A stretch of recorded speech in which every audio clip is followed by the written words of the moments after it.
We'll get ready for the tour. If you want to follow us, we can kind of head downstairs a little bit, just kind of talk a little bit more about our day-to-day and what we do here. We have a higher demand pretty much in Minnesota than our supply for animals, so we're able to kind of help out where we can. This is our bigger dog holding area. It can be very loud in there.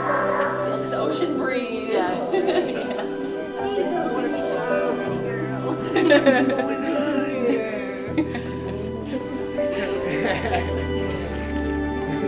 such a good girl.